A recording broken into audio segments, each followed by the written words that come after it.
আমাদের যা পাওয়া যা চাওয়া আল্লাহ পাক রব্বুল আলামিন আমাদেরকে সব কিছু দিয়েছে, কিন্তু আমরা মানুষ এমন একটা অদ্ভুত মানুষ, আমরা আসলে শুধু আসিছি এই পৃথিবীতে ধ্বংস করার জন্য। উপকার তো কোনো কিছু করতেই পারি না। প্রাকৃতিকের উপকার করবো কোথা থেকে? প্রাকৃতিকের আরও ক্ষতি করবো। দেখেন আমাদের রিজিকের ব্যবস্থা করে দিয়েছেন আল্লাহ, আমাদেরকে দিয়েছেন সৌন্দর্য, পাহাড়, নদী, নালা, খাল, বিল, অনেক কিছু দিয়েছেন। তার মধ্যে একটা আছে সবচাইতে অনেক ভালো মানের নিয়ামত, আমাদের নিত্য প্রয়োজনীয় সবসময় প্রতিদিনের সঙ্গী। আমরা বলে থাকি যে আমরা মাছের ভাতে বাঙালি।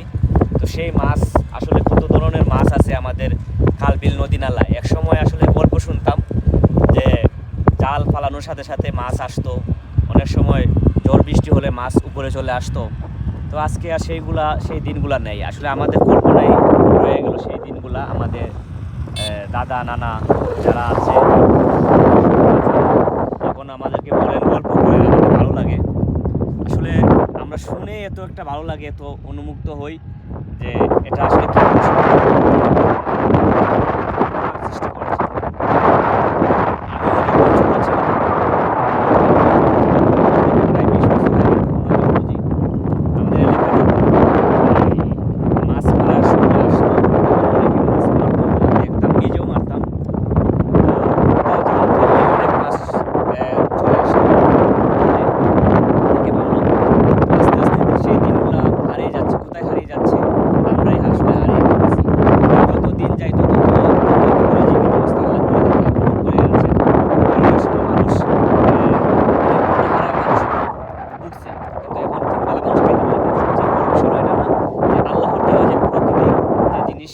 যে মাছ, গাছপালা, পশু পাখি, আসলে এগুলো যখন দিন দিন কোথায় হারিয়ে যাচ্ছে, কোথায় যেন হারিয়ে যাচ্ছে, আসলে হারিয়ে যাচ্ছে না, আমরাই কিন্তু হারিয়ে ফেলছি।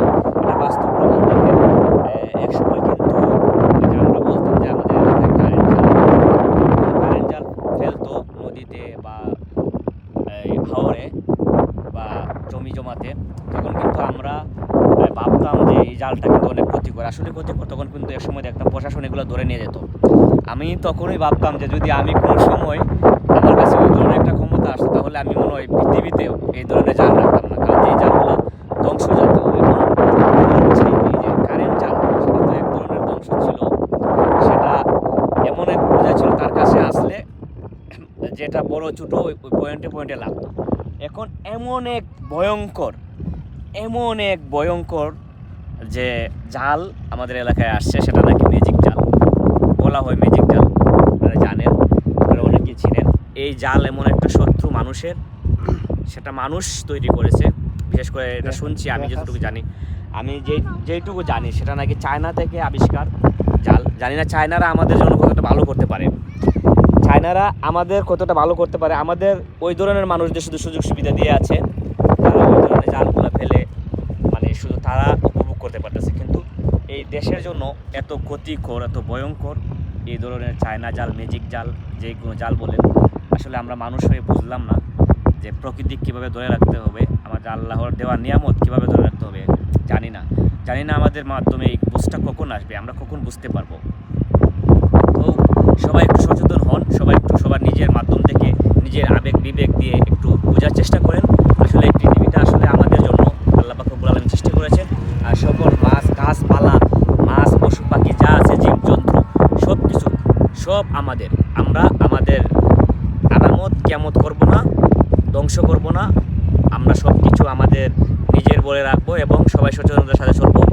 আর এই ধরনের জাল যারা ফালাচ্ছে তাদেরকে আপনারা সচেতন করেন, আপনারা প্রতিবাদ করেন। ইনশাল্লাহ এক সময় আবারও আমরা সেই পুরান রূপে ফিরে যাবো, আবারও মাছ হবে, ঢোলের সাথে মাছ উপরে আসবে, আমরা ধরবো, খেলবো, খাবো। সবাই ভালো থাকেন, সুস্থ থাকেন।